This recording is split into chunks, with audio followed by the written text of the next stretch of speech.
République démocratique du Congo. Les hostilités entre FARDC et M23 soutenues par le Rwanda devraient cesser ce vendredi. Cela doit être suivi du retrait des M23 des zones occupées.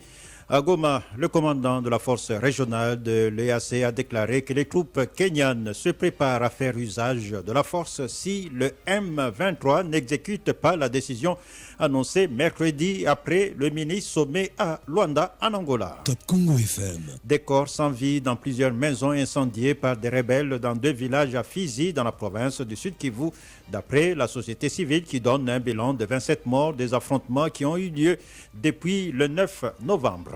Top Congo FM. Élection en RDC, le président de la CENI, Denis Kadima, confirme pour ce samedi la publication du calendrier électoral. Et dans le cadre des concertations avec la société civile, il s'engage à organiser des bonnes élections, disant être conscient que la CENI a perdu sa crédibilité à cause des cycles électoraux passés mal organisés. Top Congo FM. La RDC est sur une bonne lancée pour l'amélioration de l'état de santé de sa population. Depuis 2019, il y a une nette amélioration des indicateurs relatifs aux soins essentiels. C'est ce qu'a affirmé le ministre de la Santé à la clôture de la revue annuelle sectorielle 2021. Qui fait quoi, où, quand, comment et pourquoi? Tout de suite, le journal. Top Congo FM, le journal vous est présenté par Roger Kalala. Bienvenue et bonnes conditions d'écoute. C'est aujourd'hui, vendredi, que doit s'exécuter la première décision du mini-sommet de Luanda, en Angola. La cessation des hostilités ce soir au Nord Kivu, suivi du retrait des éléments M23 des zones occupées et de leur repli dans leur position initiale. Et si les rebelles refusent, la force régionale est-africaine en cours de déploiement à Goma fera usage de la force pour pousser les M23 à se soumettre. C'est ce qui a été annoncé mercredi à l'issue du mini-sommet organisé par le facilitateur, le président angolais Joao Lourenço. Et déjà à Goma, le commandant de la force régionale des pays de l'EAC a déclaré que les troupes kenyanes se préparent à exécuter la décision annoncée à Luanda. D'après le général Jeff Nyaga, d'autres troupes kenyanes arrivent ce week-end pour mener des opérations aux côtés des FARDC. Détail Jonathan Kombi. Le commandant de la force régionale de l'EAC est catégorique. Pour le général-major Jeff Nyaga, les troupes déployées en RDC sont déterminées à lancer des offensives contre la M23 si jamais ils ne respectent pas les décisions issues des assises de l'Angola. À notre arrivée, la ville était menacée. Nous organisons maintenant des patrouilles avec les militaires congolais. Ce week-end, nous amenons tous nos militaires, principalement ceux du Kenya, et même la logistique et tous les matériels de guerre vont arriver. Et là, nous serons prêts à faire le travail comme il le faut. La M23 doit en principe cesser avec les hostilités dès ce 25 novembre. Nous allons travailler avec les FARDC. Nous allons répliquer à toute provocation. Mais c'est important de privilégier les dialogues. Deuxièmement, les chefs d'État ont demandé aux M23 de rentrer jusqu'à Sabinyo, Bigega, Bugusa, des endroits qu'ils occupaient avant. Autre chose, tous les groupes armés comme les FDLR, ADF ont été demandés de déposer les armes.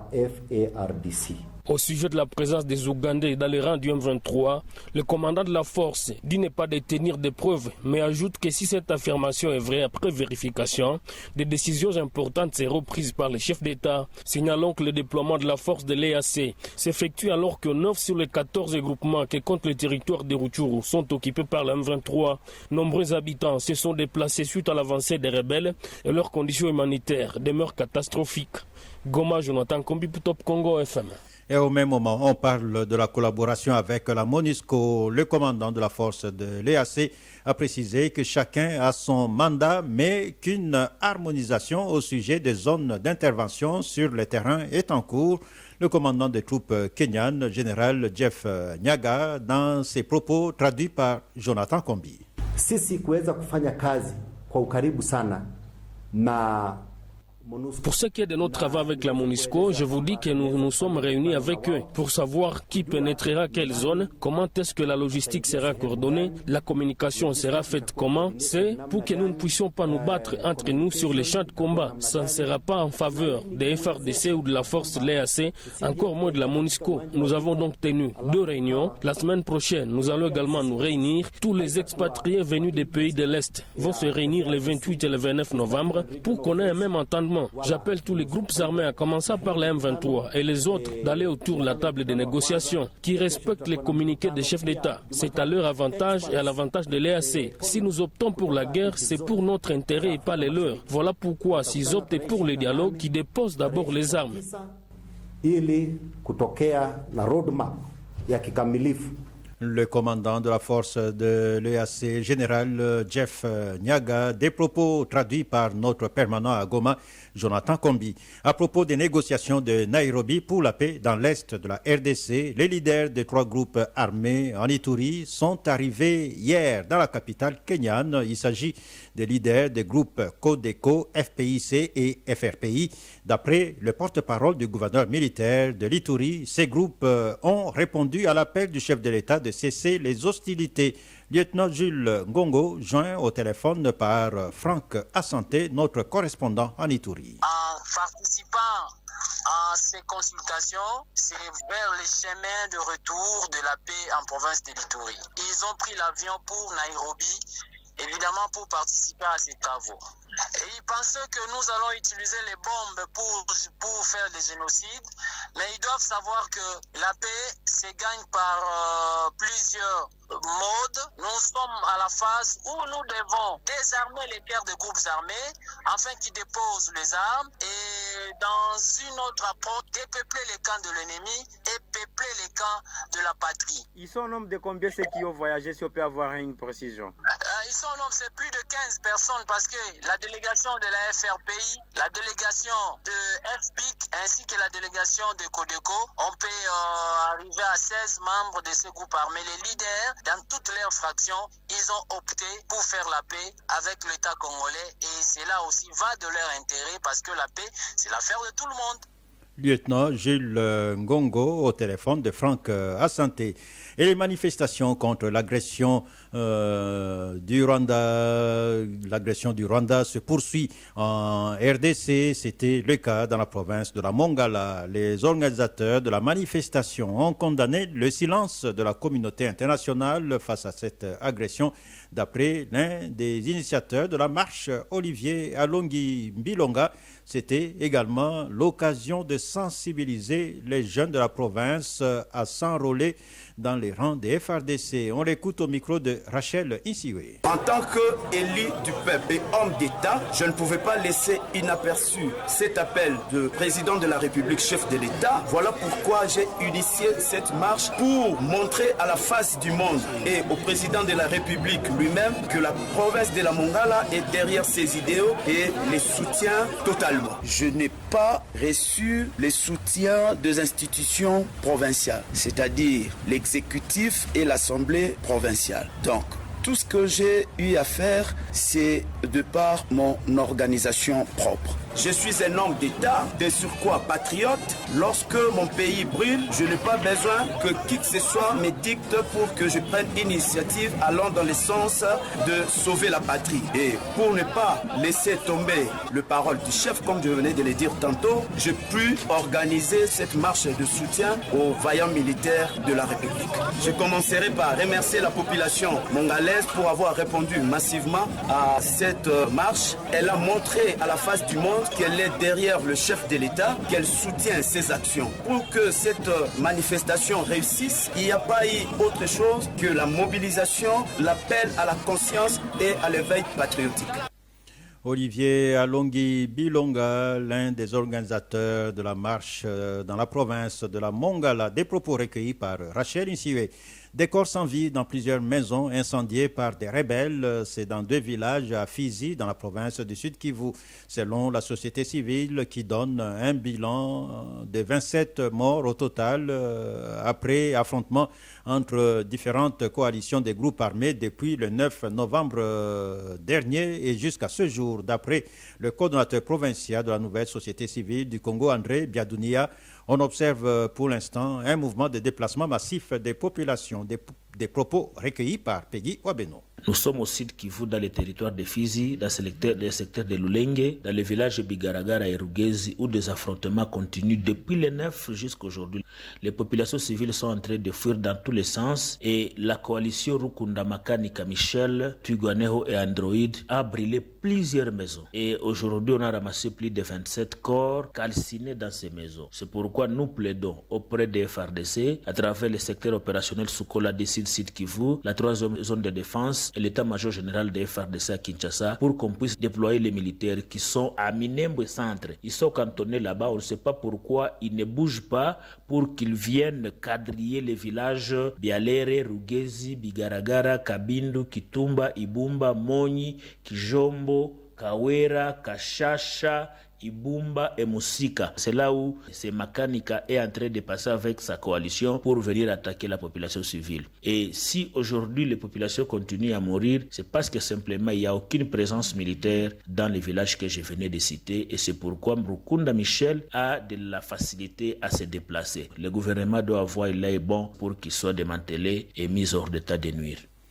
Voilà, c'était des propos recueillis par Peggy Wabeno. Ils ont décidé de mettre la main à la pâte à l'effort de guerre. Il s'agit des agents et cadres des entreprises et établissements publics dans le secteur de transport. Ils ont mobilisé une somme à hauteur de 600 millions de francs congolais en soutien au FARDC, mais aussi aux déplacés internes à la suite de la guerre d'agression dans l'est du pays. C'était hier jeudi au monument de l'unité à la place Royale, ici à Kinshasa, pour le ministre des Transports et Voies de Communication, Chérubin Okende. À l'initiative de cette mobilisation, ce geste fait suite à l'appel du chef de l'État, mais surtout incarne la philosophie de la souveraineté et la défense de la patrie. On l'écoute au micro de Isabelle Moengo. Aujourd'hui, le vice-ministre et moi-même sommes plus qu'honorés dans notre engagement républicain de vous voir tous mobilisés et répondre à cet appel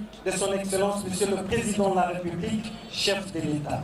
En effet, les doyens des mandataires, l'honorable Lambert Mende Omalanga, venait de rappeler que la plus belle femme du monde ne peut donner que ce qu'elle a. Et je ne doute pas, connaissant votre sens élevé de patriotisme, que ce geste incarne la philosophie de notre souveraineté, la philosophie de la défense de notre patrie, et soyez rassurés que vos contributions vont arriver à bon port, à destination, cela s'entend, au niveau des FARDC au front. Et le soutien à apporter à nos compatriotes qui aujourd'hui souffrent des affres de cette guerre injuste. Ça n'a que trop duré.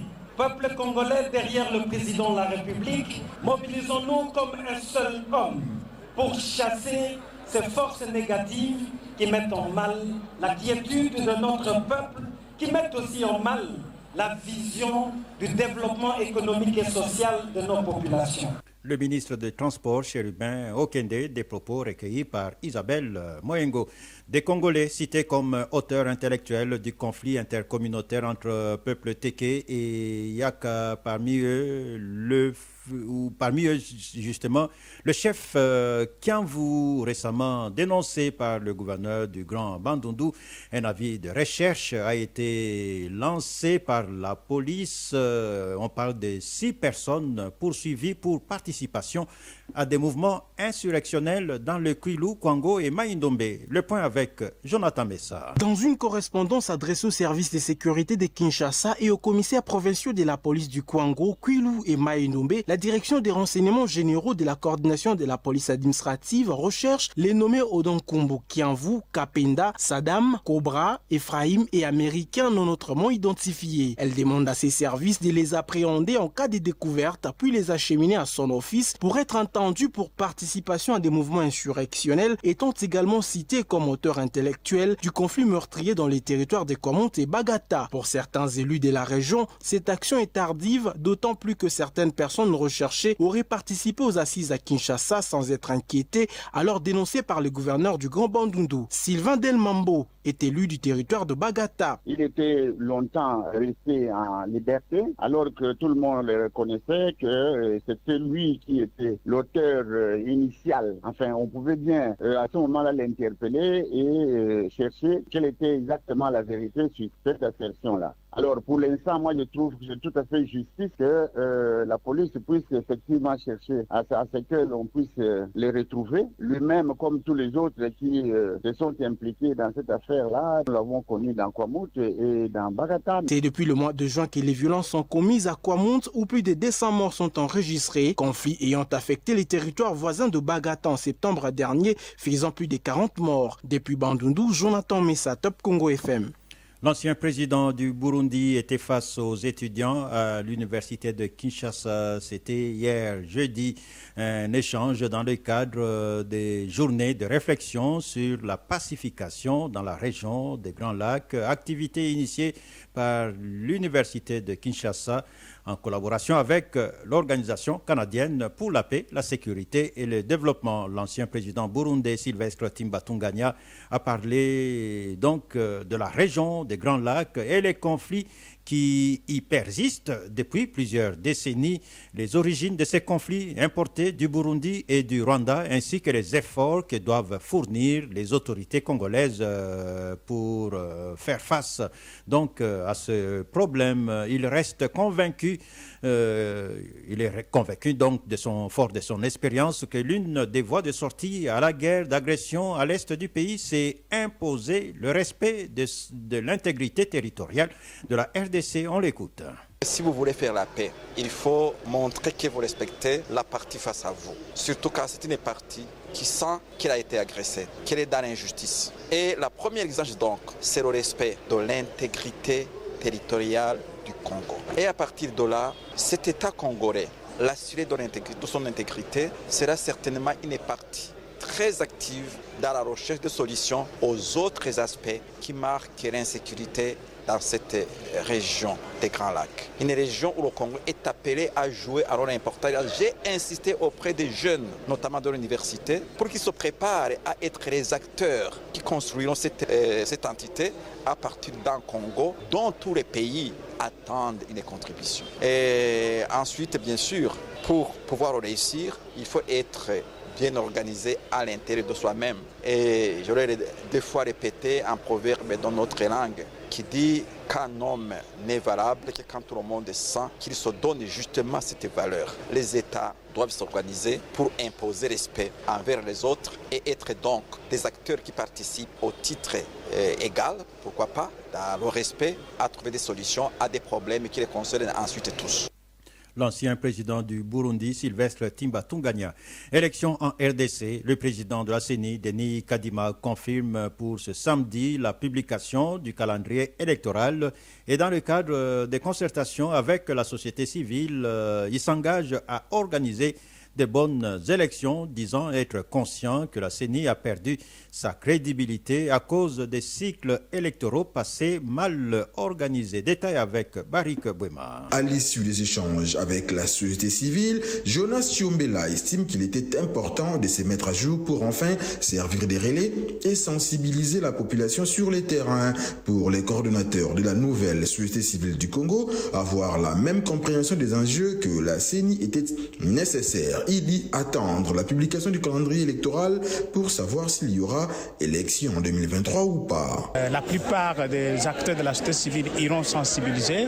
Il faudra leur expliquer les choses de façon telle qu'elles doivent être développées sur le terrain. Mettre à jour, avoir la même compréhension, ça valait la peine. Nous attendons de pied ferme le calendrier qui sera publié le week-end, qui nous permettra, qui est un indicateur sérieux, qui nous permettra de nous dire est-ce qu'on aura des élections ou on n'aura pas. Il est techniquement impossible d'organiser les élections en 2023 2023. Dieudonné Mouchagaloucha, coordonnateur du panel des experts de la société civile, persiste et signe. Il constate tout de même qu'il y a de ces soucis d'organiser les élections transparentes. Malgré toutes les explications de Denis Kadima et toute sa bonne volonté, Dieudonné Mouchagaloucha reste sceptique. Il sera impossible techniquement de tenir les élections en 2023. Malgré la bonne volonté qu'on vient de voir, mais la technique vient de nous prouver qu'on ne pourra pas terminer l'enrôlement dans 30 jours. Par contre, Maître Georges Kapiamba, président de l'Association congolaise pour l'accès à la justice, ACAJ, est convaincu. Il croit, après les explications de la CENI, en l'organisation des élections en 2023. La CENI nous a indiqué toutes les étapes qu'elle a déjà franchies à ce jour en ce qui concerne la préparation et l'organisation du processus électoral. Élection en 2023, vous y croyez? Moi, j'y crois. Au cours de ces échanges avec la société civile, les experts de la CENI ont également expliqué les différentes innovations contenues dans l'actuelle loi électorale. Une des grandes innovations est que la liste qui aura aligné 50% des femmes dans une circonscription est exemptée des paiements des frais de dépôt de candidature. Barik Bouema, destitution du gouvernement provincial au Sud Kivu, et c'est peut-être le début d'une nouvelle crise. L'Assemblée provinciale dénonce l'émission du vice-premier ministre, chargé de l'Intérieur lors d'une conférence de presse tenue hier à Bukavu. Le rapporteur de l'Assemblée provinciale rappelle que le gouvernement provincial a été déchu et 48 heures ont été accordées au gouvernement pour déposer la démission. Amani Kamanda souligne que tout s'est passé dans la légalité et le respect de leur règlement intérieur. On l'écoute au micro de Grace Lola. Je voudrais porter à votre connaissance que le gouvernement Ngwabidje D est réputé démissionnaire. Ce gouvernement a 48 heures pour remettre sa démission auprès du président de la République, faute de quoi la démission sera constatée d'office. Mais également vous appelez à ne pas vous fier aux informations ramassées d'ici et là. Nous nous sommes retrouvés divisés par une personne que nous-mêmes nous avons élue. Mais la population du site qui vous peut s'en féliciter parce qu'elle est restée inchangée. Par contre, l'Assemblée provinciale déplore les immixtions du vice-premier ministre, ministre de l'Intérieur. La loi est claire là-dessus. Nous, l'Assemblée, comme tous les autres députés provinciaux, nous ne sommes pas sous l'autorité du vice-premier ministre de l'Intérieur. Nous ne dépendons en rien avec le vice-premier ministre de l'Intérieur. Est-ce qu'il y a eu trouble à l'ordre public? Est-ce que vous avez retrouvé un député qui s'est battu avec un citoyen ordinaire? Est-ce que vous avez retrouvé un député en train de commettre des dégâts? Non. L'Assemblée provinciale ne faisait et ne fait jusqu'aujourd'hui que son travail. Et du côté gouvernement provincial, on souligne que l'équipe reste en fonction, pas de démission donc, et le gouvernement n'a pas été déchu. C'est ce qu'a dit dans une interview accordée à Top Congo FM le porte-parole du gouvernement, Jérémy Bassimane, au micro de Grace Lola. Le gouvernement provincial du Sud Kivu, dirigé par son excellence Théongabije Kassi, est en fonction. Il n'a pas été déchu. Aucune disposition légale ou réglementaire prouve qu'un gouverneur de province peut être déchu dans un restaurant. C'est inacceptable. Et d'ailleurs, ce n'était pas des plénières, c'était des réunions des motionnaires, où les motionnaires ont installé un bureau d'âge irrégulier. Les vrais députés qui devraient constituer les bureaux d'âge n'ont pas été conviés à cette soi-disant plénière qu'ils ont délocalisée d'abord par le rapporteur qui était sous coup d'une pétition sans indiquer le lien et l'heure. Et pourtant, le règlement intérieur de l'Assemblée provinciale prévoit que lorsqu'un membre du bureau est mis en cause par une pétition de déchéance, il cesse de poser des actes dans ses fonctions. On ne peut pas cautionner ça. Ils sont incapables de prouver le nombre exact de députés qui étaient là, présenter les vraies images, la liste réelle des députés qui ont été là. Et donc, c'est un non-événement pour nous. Nous ne démissionnerons pas. Voilà la situation de crise qui règne maintenant au Sud Kivu. Et là, les autorités nationales doivent trancher. Le porte-parole du gouvernement provincial du Sud Kivu, Jérémy Bassimane. Les chambres des huissiers de justice seront bientôt installées dans toutes les provinces en RDC. Au terme de ce processus, la RDC ne comptera pas moins de 500 huissiers de justice libéraux. C'est le ministre de la Justice, Rose Mutombo, qui l'a dit. Elle a dit à Paris, en France, au cours d'une réunion du Conseil permanent de l'Union internationale des huissiers de justice. Rose Mutombo Kiese. Depuis le 6e rencontre Afrique-Europe des huissiers de justice à Cotonou, au Bénin, les chambres provinciales de huissiers de justice sont passées de 3 à 4 en République démocratique du Congo et le nombre d'huissiers de justice est passé de 75 à 122.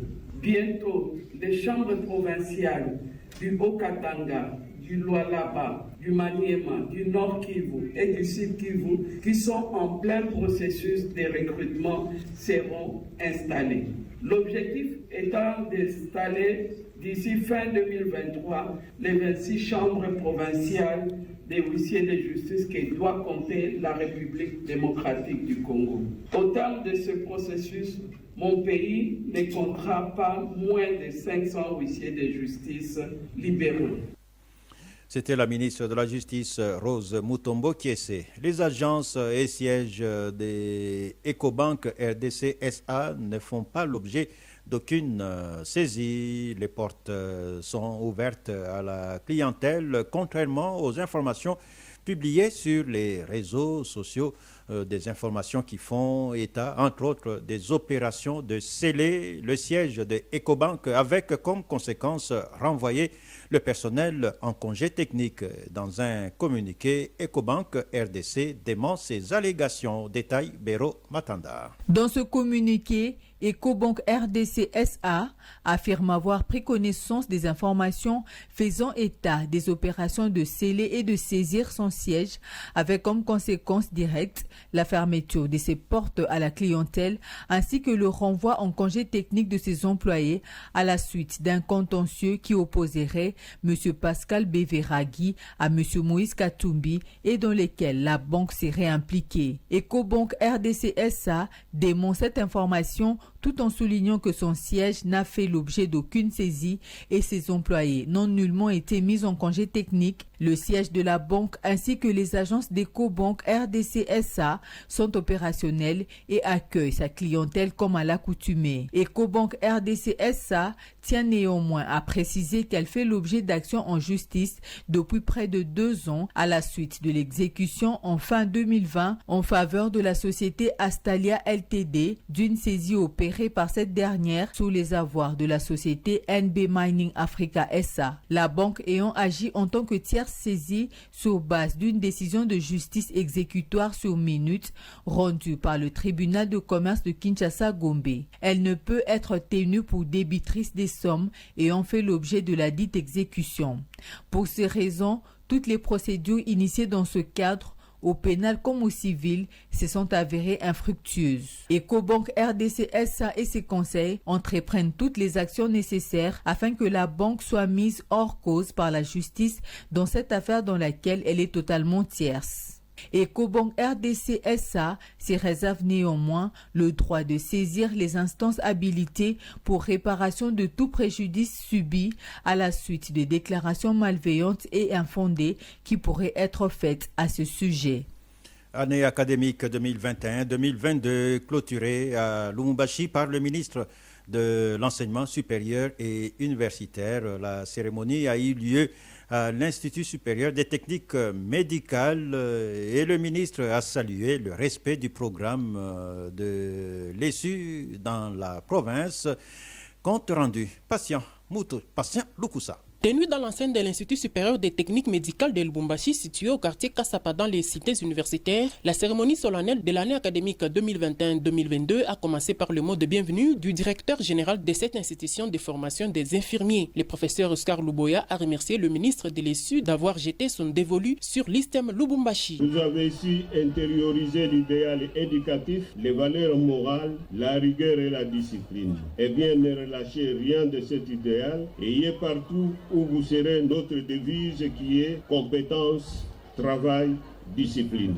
Après les mots du secrétaire général de l'ISTEM, le professeur Gilbert Kishiba, recteur de l'université de Lubumbashi et chef de la conférence des chefs d'établissement de l'ESU dans le Haut-Katanga, a remercié de son côté les autorités du pays tout en affirmant que les lauréats qui sont lancés sur le marché de l'emploi aujourd'hui devront valablement défendre la qualité de l'enseignement acquise dans les universités congolaises. Notre conférence est honorée parce qu'en elle-même se trouve le cohésif académique et scientifique pour vous présenter la ressource humaine en votre présence. Cette ressource humaine qui fera de la RDC une société qualitative. Prenant la parole pour la clôture de cette année académique 2021-2022, le ministre de l'ESU, Moindo Nzangi Butondo, a remercié les universités de la RDC en général et du Haut-Katanga en particulier pour avoir respecté les calendriers académiques malgré quelques mouvements de grève observés ça et là. Pour lui, l'année académique est clôturée dans la dynamique de la cohésion nationale prônée par le chef de l'État Félix Tshisekedi Tshilombo.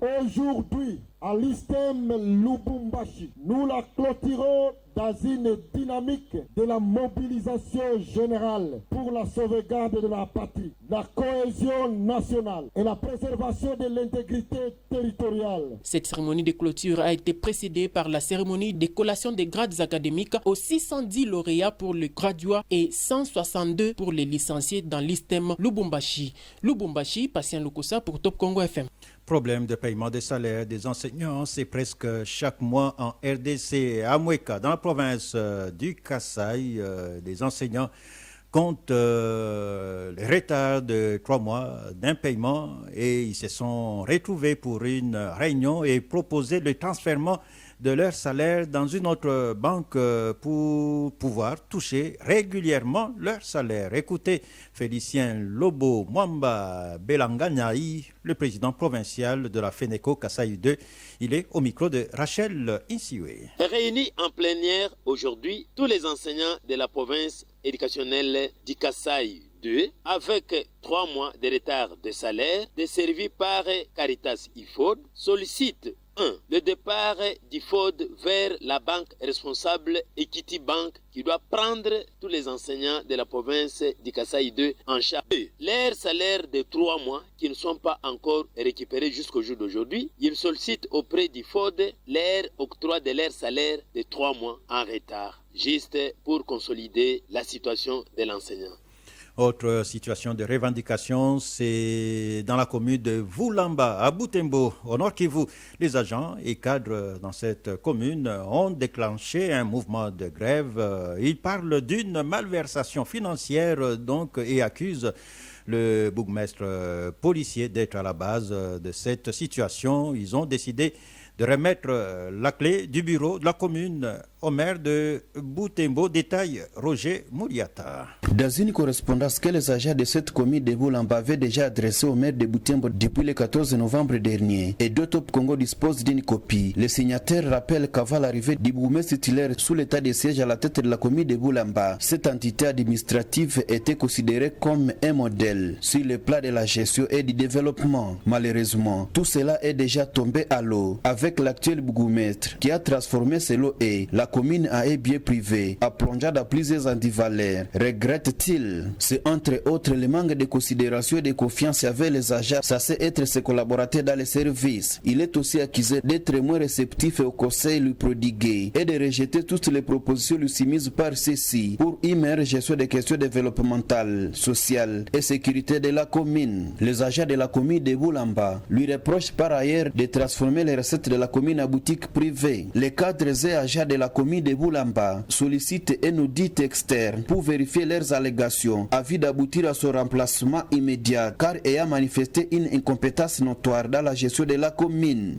D'ailleurs, c'est dans cette optique que ces agents de cette municipalité ont décidé depuis ce jeudi de remettre les clés du bureau de la commune de Vulamba au maire de Butembo, car n'acceptant pas de cautionner que les bourgmestres prennent la commune comme une boutique privée. Butembo, Roger Mouliata, Top Congo FM.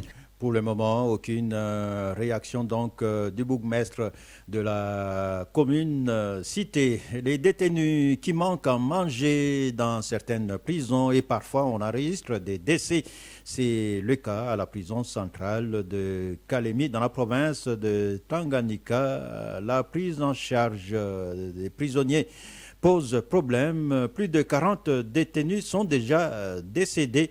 Détail avec notre permanent Fabien Kambinzi. Les conditions carcérales à la prison centrale de Kalemi se dégradent de jour au jour. Les détenus sont en train de décéder sous les yeux des responsables de la prison, qui ont saisi à plusieurs reprises les autorités en province pour qu'ils approvisionnent cette maison carcérale en médicaments et en nourriture. Des choses qui semblent boucher les oreilles des autorités provinciales, alors que certains prisonniers meurent parce qu'ils n'ont pas résisté à la faim, et d'autres la tuberculose et la malnutrition sévère les attaquent. Ils décèdent aussi parce que les responsables de la prison sont incapables de les prendre en charge à cause des médicaments qui manquent à la prison. Les directeurs adjoints de la prison indiquent tout de même que les détenus sont déjà fatigués de voir leurs collègues mourir suite aux mauvaises conditions de détention. Une situation, selon lui, pourrait occasionner une évasion des détenus si les autorités ne prennent pas cette question avec beaucoup de responsabilités. La gouverneure Julie Ngungwa est allée même à Kinshasa pour rencontrer la ministre d'État en charge de la justice Rose Mutombo pour lui dire ce qui se passe à la prison centrale de Kalemi. À en croire l'autorité provinciale, il est urgent soit de désengorger la prison, soit encore de la délocaliser. Construite depuis 1926 avec la capacité d'accueil de 250 détenus. Aujourd'hui, la prison centrale de Kalemi héberge plus de 900 prisonniers. Plusieurs couches de la population renseignent ce que la ministre nationale de la justice et la gouverneure se sont dit doit être traduit en actes, pas seulement des promesses. De Kalemi, Fabien Kambinzi pour Top Congo FM. Et des coups de feu ont été entendus ce matin autour d'une ferme qui fait l'objet d'une dispute. C'est à Kabayi, dans le territoire de Lulou, province de Lomami. Des éléments de garde de cette ferme en conflit faisaient face aux populations autochtones, selon des témoignages recoupés. Et ces gardiens interdisaient donc à la population de pouvoir accéder à leurs champs. Correspondance Ali Boukassa Kabambi. Les paysans du village Kabayi se rendaient tranquillement tôt le matin au champ. Arrivés à l'entrée des savanes à problème, les agents de l'ordre leur ont refusé l'accès. Témoignage de leurs représentants dans ce conflit. C'était toujours le conflit de terre là. On intercalait les paysans pour ne pas travailler la terre et puis faire suspendre les moulins qui sont là-bas. On tirait toujours dans la population et en l'air aussi. Mais quand on tire dans la population, c'est-à-dire qu'il doit y avoir des blessés? Non, les balles sont allées à côté. Tous nos efforts pour avoir la réaction des autorités provinciales et locales sont restés vains. Toutefois, la nouvelle société civile locale confirme ces informations. Ali Saboué. Exactement, avec précision, il y a eu les coups de balle des policiers qui faisaient la garde dans la concession que les autres ont illégalement. La population a même les résidus de balles. La population s'est décidée et ils ont des forces fait sortir les boviers et les bêtes. Lorsque je vous parle, on m'apprend que les bêtes sont au niveau de Kankinda. Lors de son séjour à Luputa en début de ce novembre, le gouverneur de Lomami Nathan Ilunga avait donné 7 jours aux fermiers pour retirer ses bêtes. De la ville de Mweneditu, Ali Boukassa Kabambi, Top Congo FM. Gestion durable des aires protégées en RDC. La question est au centre d'une formation continue certifiante des gestionnaires des parcs et réserves naturelles de la RDC. Au total, 25 personnes vont pendant 3 mois renforcer leurs connaissances et compétences afin de répondre plus efficacement aux défis actuels liés à la conservation, au développement durable et à la survie des communautés qui dépendent de ces aires. C'est l'Institut congolais pour la conservation de la nature, ICCN, qui a initié ces travaux avec l'appui du GIZ à travers son programme Biodiversité et gestion des aires protégées. Détail Peggy Wabeno. La formation continue certifiante des gestionnaires des aires protégées de l'ICCN va durer 3 mois. Elle est construite autour de 15 modules clés inspirés des besoins réels et actuels des gestionnaires des aires protégées de l'ICCN en RDC. Professeur colonel Martin Chamba, formateur et consultant à GIZ. En tant qu'un des porteurs, c'est déjà de me rassurer que les 25 participants qui ont été sélectionnés aient toute la motivation qu'il faut et toute l'attention soutenue et qu'ils en sortent avec des compétences applicables, pratiques, immédiatement. L'autre vœu, c'est que les formateurs que nous avons retenus, dans un processus transparent aussi, qu'ils remplissent efficacement leur mandat selon les missions que nous leur avons confiées. Avoir des formations, des approches pédagogiques concrètes qui permettent à l'apprenant, dès la fin, d'être pleinement opérationnel. Mais les choses ne vont pas s'arrêter là. Comme vous savez, c'est 15 modules, ça c'est une première étape de 5. Il y a encore 2 sessions qui devraient permettre aux apprenants d'avoir l'éventail des 15 modules de la formation et de cheminer donc vers une véritable certification des gestionnaires des aires protégées. Site retenu, le jardin botanique de Kisantu dans le Congo central. C'est ici que les 25 gestionnaires d'aires protégées identifiés sur les 50 sélectionnés vont bénéficier de la première phase de renforcement des compétences. Selon Jeff Mapilanga, directeur technique et scientifique de l'ICCN, le jardin botanique de Kisantu a été choisi pour des raisons didactiques. C'est un jardin botanique, c'est un cadre technique et scientifique et qui est donc en pleine nature, et certains des défis auxquels il faut face, ce sont les mêmes défis auxquels le site fait face dans sa gestion et sa gouvernance ici. Des attentes des participants. Julie Mukindi, agent de l'ICCN dans le parc national de la Lomami, créé récemment, veut devenir gestionnaire. Par contre, Kreta Kageni, agent à l'ICCN au parc marin des mangroves, veut acquérir de nouvelles connaissances afin de bien gérer les communautés qui vivent dans les aires protégées. Ce n'est pas facile, c'est vrai. Travailler dans les aires protégées où surtout il y a déjà des communautés qui vivent dedans, dont leur ressource principale c'est la forêt des mangroves. Il y a beaucoup de conflits qu'il faut gérer et à travers ces formations, on aura de nouvelles techniques au fait de pouvoir aborder le sujet, de pouvoir sensibiliser et de faire adhérer ces populations notre vision au fait en tant que gestionnaire.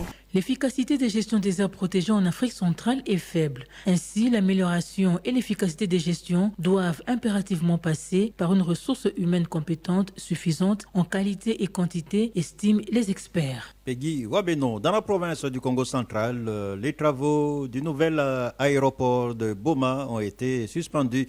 Pas d'atterrissage et donc pas de décollage. Les activités économiques sont presque à l'arrêt. Un habitant de la ville Frazière, Vemba, évoque les conséquences néfastes de la fermeture de cet aéroport. Cyril Milandou l'a rencontré lors de la tournée de l'équipe Top Congo dans la province. À une certaine époque, les avions atterrissaient là. Personnellement, j'ai déjà eu à prendre l'avion par là. Et après un certain temps, il y a eu fermeture parce qu'il y a eu couac entre le gouvernement qui devait financer à l'entreprise de continuer les travaux de construction de l'aéroport au niveau de Boma. Cette fermeture de l'aéroport démontre déjà à suffisance que la ville ne marche pas bien. Les absences de l'aéroport ou des infrastructures routières, aéroports, des routes qui sont des facteurs prépondérants au développement d'une ville ou d'une nation, dès lors que ça manque à Boma, vous devez comprendre les conséquences néfastes que ça peut amener. Les investisseurs n'arriveront pas. Sur le plan économique, il y a un manque à gagner parce que dès lors qu'il y a ce mouvement-là au niveau de l'aéroport et qu'il y a aussi les routes, les infrastructures routières sont bonnes, il y aura des dividendes qui vont faire en sorte qu'ils vont exister dans la caisse de l'État. Et donc, il y a un manque à gagner très grave dans la vie des Boma par rapport à cette fermeture. Le gouvernement doit cesser ses habitudes de commencer un acte qui va dans le sens de soutenir ou d'amener le développement auprès de sa population et finalement s'arrêter à mi-chemin. Des propos recueillis par Cyril Milandou. C'est parmi les causes des embouteillages à Kinshasa, le mauvais état des routes, la problématique de la réhabilitation de la voirie urbaine était au centre d'une matinée scientifique qu'organise tous les jeudis le corps de l'élite scientifique de l'UDPS. Pour avoir une idée claire sur cette situation, le CESU avait invité le directeur général de l'Office des voiries et drainages qui a exposé autour du sous-thème Projet KIN Zéro Trou, état des lieux et perspectives. Reportage Genovic Moa. Une année après le lancement du projet Zéro Trou, l'OVD a jusque-là exécuté que 2% des travaux, selon son directeur général Victor Toumachikela. Le projet Zéro Trou ne concerne que les routes revêties, qui fait à peu près 697 km. Mais là, nous avions travaillé sur seulement 85 km. Ça vous donne à peu près 2%. C'est-à-dire que vous avez encore 98%, c'est tout ce qui est en route en terre, qui fait à peu près 2900, qui mérite d'être travaillé. L'Office des voiries et drainages a travaillé sur 85 km qui couvrent quelques avenues. notamment. L'avenue Université, la première entrée de Djili, l'avenue Mulumbakaji, sur l'avenue Kassavubu. Et cette entreprise ne compte pas s'arrêter là. Place aux travaux du deuxième lot. Nous sommes dans le deuxième lot où le financement est aussi disponible et pour lequel nous sommes en train de travailler parce que nous avons payé les entreprises vers la fin du mois d'octobre. Face aux membres du CESU, Victor Tombachikela a annoncé le lancement dans les prochains jours d'un nouveau projet dénommé 3 communes pour permettre la réhabilitation des différentes routes dans les 24 communes de la capitale. Le corps de l'élite scientifique de l'UDPS ne choisit que les sujets qui préoccupent la population, selon son coordonnateur scientifique adjoint, le professeur Raphaël Matamba. Cette structure va d'ailleurs rendre public ce vendredi les résolutions prises à l'issue de sa grande conférence scientifique qu'elle avait organisée du 6 au 7 juillet 2022 à Kinshasa, conférence qui avait pour sous-thème les défis de développement de la RDC. La RDC est sur une bonne lancée pour l'amélioration de l'état de santé de sa population en dépit de la guerre lui imposée dans sa partie Est.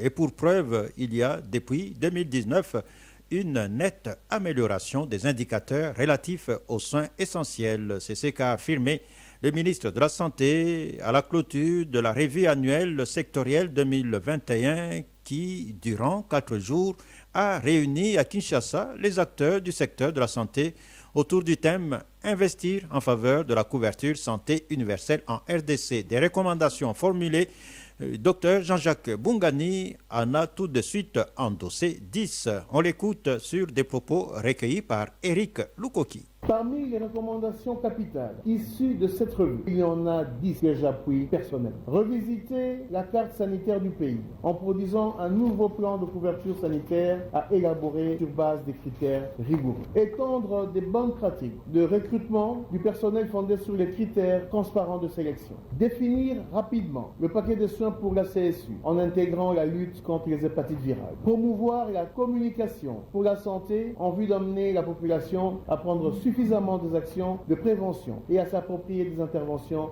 de santé publique. Lancer le processus d'élaboration du nouveau plan national de développement sanitaire 2023-2027 et commencer dès la semaine prochaine l'élaboration des plans d'action opérationnels 2023. Organiser des ateliers de vulgarisation sur la couverture santé universelle pour amener les acteurs de tous les niveaux de la pyramide sanitaire à apprendre des actions appropriées pour la matérialisation de cette vision du président de la République. Rendre opérationnels les établissements publics de facilitation de mise en œuvre de la couverture santé universelle.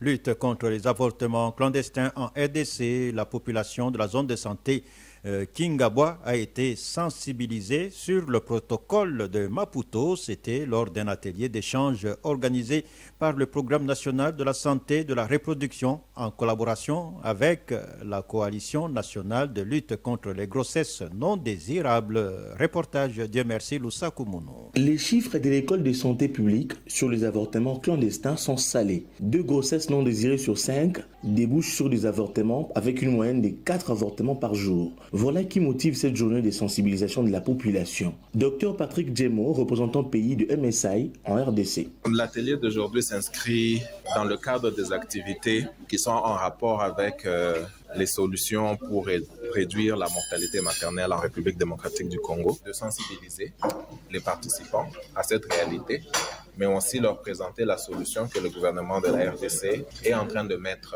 en place. La vulgarisation du protocole de Maputo permettra sans doute de lutter contre ces avortements clandestins, estime Dr Alice Njoka, directrice du Programme national de santé de la reproduction. La vulgarisation du protocole de Maputo permettra une bonne mise en œuvre de soins complets d'avortement centrés sur la femme en RDC. Elle permettra la compréhension commune et un engagement commun de toutes les parties prenantes à lutter contre le pratique des avortements clandestins. Cette initiative a été saluée par la société civile locale. Martin Kenda est acteur de la société civile à Kingabwa. Il y a des années passées, ces sujets étaient un sujet tabou. Au fur et à mesure qu'on apporte la lumière à propos du sujet, ça aide la population, ça éclaire encore donc de savoir qui peut avorter, où avorter et comment avorter. Ce programme de sensibilisation est financé par Marie Stops International, une ONG qui promeut la santé sexuelle et reproductive.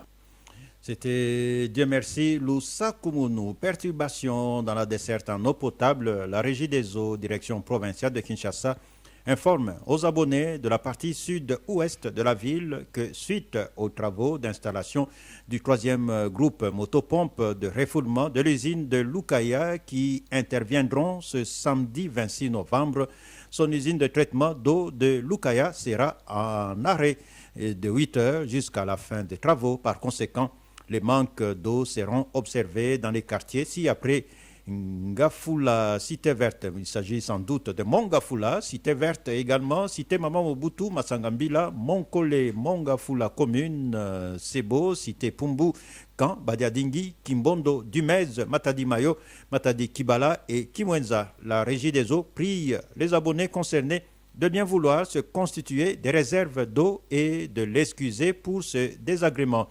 Soutien aux forces armées congolaises au front, les artistes musiciens s'invitent au combat.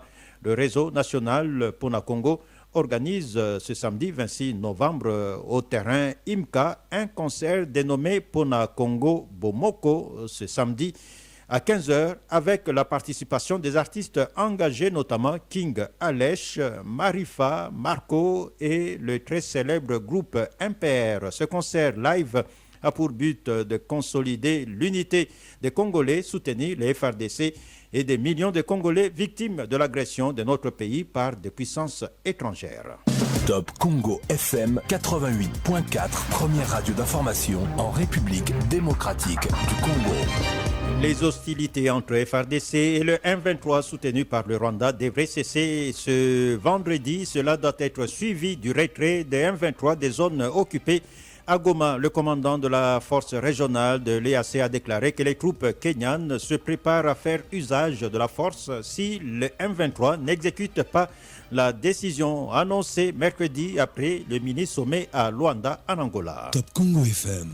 Des corps sans vie dans plusieurs maisons incendiées par des rebelles dans 2 villages à Fizi, dans la province du Sud Kivu, d'après la société civile qui donne un bilan de 27 morts des affrontements qui ont eu lieu depuis le 9 novembre. Top Congo FM. Élection en RDC, le président de la CENI, Denis Kadima, confirme pour ce samedi la publication du calendrier électoral dans le cadre des concertations avec la société civile. Denis Kadima s'engage à organiser des bonnes élections, disant être conscient que la CENI a perdu sa crédibilité à cause des cycles électoraux passés mal organisés. Top Congo FM. Ainsi s'achève ce journal qui porte les signatures de Cécile Ngomba King Munga, Barik Bwema, Ozé Manzanza, Trésor Kiyombo, journal réalisé par Isabelle Moengo, sous la coordination de Peggy Wabeno. Vous nous avez suivis en direct sur YouTube grâce à Théo Lusakweno et Patrick Mungongo, mais également Dani Zayobi, journal mis en onde par John Condé. Au nom de cette équipe, je vous dis merci. Restez à l'écoute de Top Congo FM. 5 éditions, 18 bulletins d'information. Top Congo FM 88.4, première radio